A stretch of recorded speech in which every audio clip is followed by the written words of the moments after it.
Rhapsody of Realities. Rhapsody of Realities आज Thursday 24 फरवरी 2022 गुरुवार 24 फरवरी 2022। आज रैप्सोडी ऑफ रियलिटीज़ में पास्टर क्रिस ओयाखिलोम द्वारा जो वचन हमको सीखने के लिए मिला है, एफिशियंस 1 चैप्टर 22 वर्स 23 वर्स।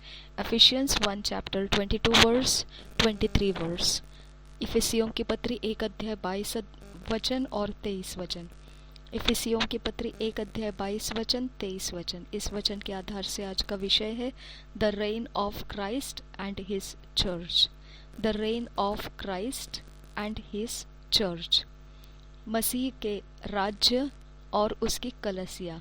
मसीह का राज्य और उसकी कलीसिया। इस वचन के आधार से हम सीखेंगे।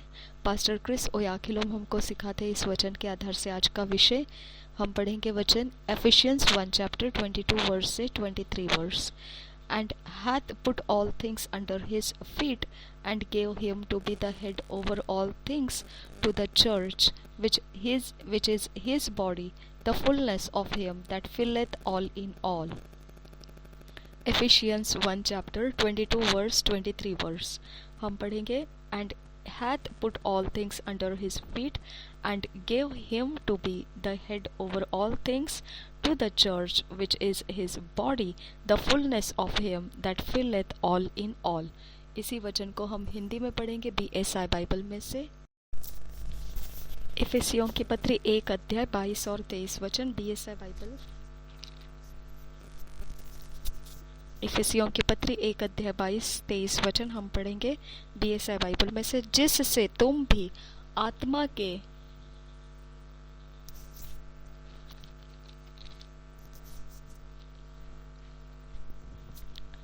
और सब कुछ उसके पांवों तले कर दिया और उसे सब वस्तुओं पर शिरोमणि ठहरा कर कलीसिया को दे दिया। यह उसकी देह है और उसी की परिपूर्णता है जो सब में सब कुछ पूर्ण करता है।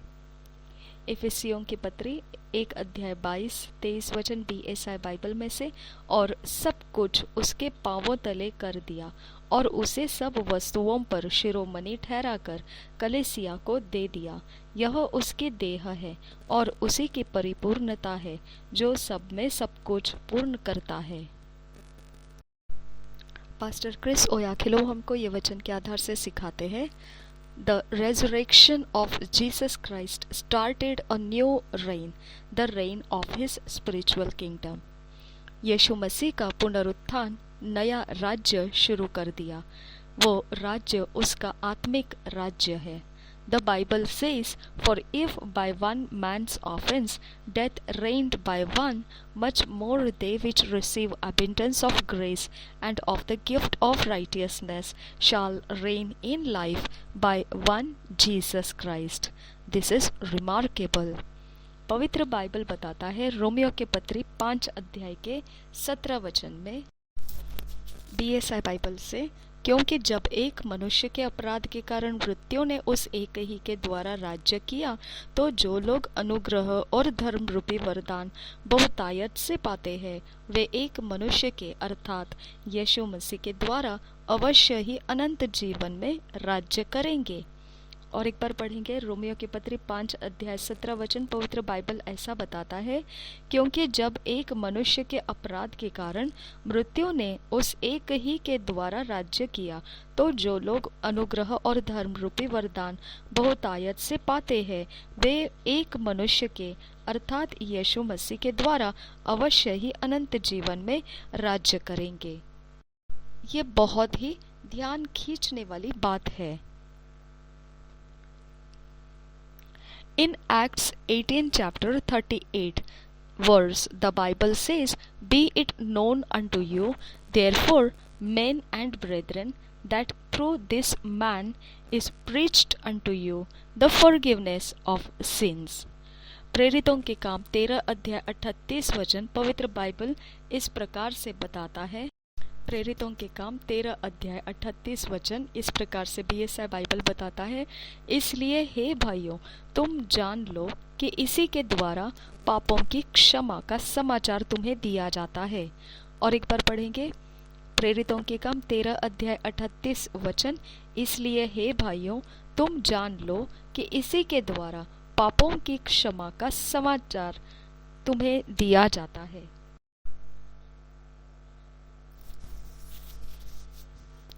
It says रेमिशन of since is through Jesus Christ. ये वचन में से भी हम यही समझ में आता है कि पापों का माफी केवल प्रभु यीशु मसीह के द्वारा होता है। And Philippians 2 chapter 9 verse says, Wherefore God also hath highly exalted him and given him a name which is above every name। और फिलिपियों के पत्री 2 अध्याय 9 वचन में भी हम पढ़ सकते हैं, यहाँ पर भी वैसे ही कहा गया है। फिलिपियों के पत्री 2 अध्याय 9 वचन हम BSI बाइबल में से पढ़ेंगे। इस कारण परमेश्वर ने उसको अति महान भी किया और उसको वह नाम दिया जो सब नामों में श्रेष्ठ है। और एक बार पढ़ेंगे फिलिपियों के पत्री 2 अध्याय 9 वचन। इस कारण परमेश्वर ने उसको अति महान भी किया और उसको वह नाम दिया जो सब नामों में श्रेष्ठ है। और फिर आगे The 10th verse says that at the name of Jesus every knee should bow of things in heaven and things in earth and things under the earth. This is extraordinary। फिर देखिए 10 वचन बढ़कर ऐसा बता रहा है कि जो स्वर्ग में और पृथ्वी में और पृथ्वी पर और पृथ्वी के नीचे है वे सब यीशु के नाम पर घुटना टेके। देखिए यहाँ 9 वचन हमने पढ़ा, उसके बाद अगला 10 वचन इस प्रकार से बता रहा है। फिलिपियों के पत्री 2 अध्याय 10 वचन BSI में ऐसा बता रहा है कि जो स्वर्ग में और पृथ्वी पर और पृथ्वी के नीचे है वे सब यीशु के नाम पर घुटना टेके। ये कितना ही एकदम अलग, ऐसा सबसे अलग, ऐसा ये कुछ असमान ऐसे कुछ बता रहा है, असाधारण कुछ ऐसा बता रहा है। Jesus was raised from the dead and given the name that has power over all things, over all 3 domains, heaven, earth and hell। यहाँ यीशु मसीह के बारे में देखेंगे तो वह मृत्यु में से जिलाया गया है और उसको नाम दिया गया है जिसमें सामर्थ्य रखी गई है सारी चीजों के ऊपर, तीनों लोकों के ऊपर, स्वर्गलोक, पृथ्वी लोक और नरक लोक, अधोलोक, तीनों के ऊपर उसको सामर्थ्य दे रखी है। He is Lord and Master over all things। वो प्रभु है और स्वामी भी है सारी चीजों के ऊपर। Glory to God। महिमा हो परमेश्वर की। From the time he began to reign through the church, he gave us the power of attorney to use his name to exercise authority in his name। Hallelujah। अब जैसे ही परमेश्वर ने उसको मृत्यु में से जिलाया, अब जैसे ही उस समय से उसने राज्य करना शुरू कर दिया है कलीसियाओं के द्वारा, अब उसी समय से लेकर उसने सामर्थ्य भी दे दिया है हमको कि हम उसके नाम का इस्तेमाल करें और उपयोग करें उसके अधिकार का, उसके नाम में रखे हुए अधिकार का। हालेलुया।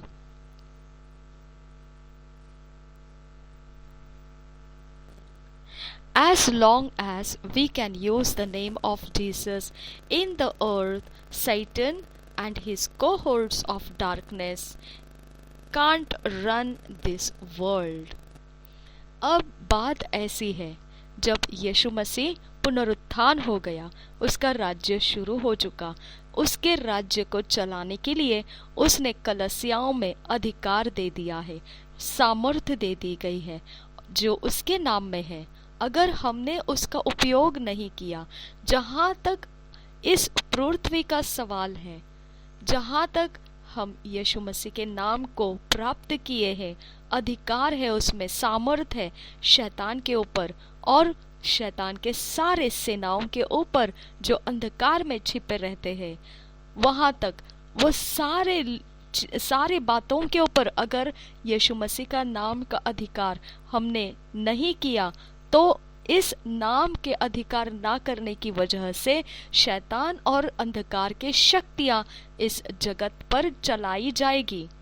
इसके लिए जहां तक हो सके हमने यीशु मसीह के नाम को इस्तेमाल करना है।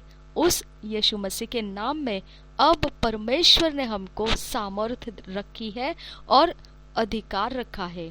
जहां तक हम उसका उपयोग करेंगे, शैतान और उसकी सेना जो अंधकार की है इस जगत को चला नहीं सकते हैं, क्योंकि हम यीशु मसीह के नाम के अधिकार को और उसके सामर्थ्य को जो परमेश्वर ने उसके अंदर रखा है हम इस्तेमाल करते हैं शैतान के विरोध और अंधकार के शक्तियों के विरोध। इसके लिए वो इस जगत को चला नहीं पाते हैं। It's impossible. और वो चलाने की कोशिश भी करेंगे तो भारी असंभव का सामना होगा उनको। यू कांट हैव दैट को एग्जिस्टेंस ऑफ अथॉरिटीज। अब ये प्रकार से आप अगर देखेंगे जो इकट्ठे होते हैं, अब दो राज्य इकट्ठे होते हैं तो दोनों राज्यों को आप उनके अधिकारियों को इकट्ठे चलते नहीं देखेंगे। आप देखेंगे कि एक राज्य के अधिकारी दूसरे राज्य के साथ वो विरोध में उठते हैं। इसके लिए आप कभी भी दो राज्यों के होते हुए आप दोनों राज्यों के अधिकारों को इस्तेमाल नहीं कर सकते हैं। The power that the Antichrist will exercise will be an absolute authority, absolute power in the earth. जो अब शक्ति है मसीह के विरोध में वो उपयोग में लाई जाएगी बिल्कुल अधिकार के अधिकारियों को दिए हुए अधिकार के साथ और सामर्थ्य दिए गए होंगे और वो पृथ्वी के ऊपर काम करेंगे। But that can't happen while we are here, because the dominion of the name of Jesus is over all nations. परंतु देखिए ऐसे अधिकारों का होना कि वो मसीह विरोध होने वाले हैं और उनके पास शक्ति रहने वाली है कि वो उपयोग करेंगे और उनके पास बिल्कुल निश्चित कर दिया गया अधिकारी पद रहेगा, सामर्थ रहेगी पृथ्वी के ऊपर राज्य करने की। तब आप ध्यान दीजिए ये तभी संभव होगा जब हम पृथ्वी पर नहीं रहने वाले हैं और इसके लिए ये अधिकार अब सिर्फ हमारे पास है। हम जब तक यहाँ पर है तब तक प्रभु यीशु मसीह के नाम में हमारे पास अधिकार है, परमेश्वर ने दिया हुआ। यीशु मसीह के नाम में हमारे पास सामर्थ है सारे राष्ट्रों के ऊपर प्रभुता करने के लिए। तो जब हम प्रभुता करने के लिए रुके हैं यहाँ पर, तब शैतान के अधिकार और सामर्थ्य असंभव हो जाते हैं और हम रहते रहते शैतान अपने राज्य इस पृथ्वी के ऊपर नहीं चला सकता है। The Bible says the Lord is the governor among the nations. Psalm 22:28. Serve the Lord with gladness and with all your heart, knowing that you are reigning in life through Jesus Christ. पवित्र Bible इस प्रकार से बताता है कि भजन संहिता 22 अध्याय का 28 वचन हम पढ़ेंगे। भजन संहिता 22 अध्याय का 28 वचन इस प्रकार से वचन बताता है, क्योंकि राज्य यहोवा ही का है और सब जातियों पर वही प्रभुता करता है। हालेलुया।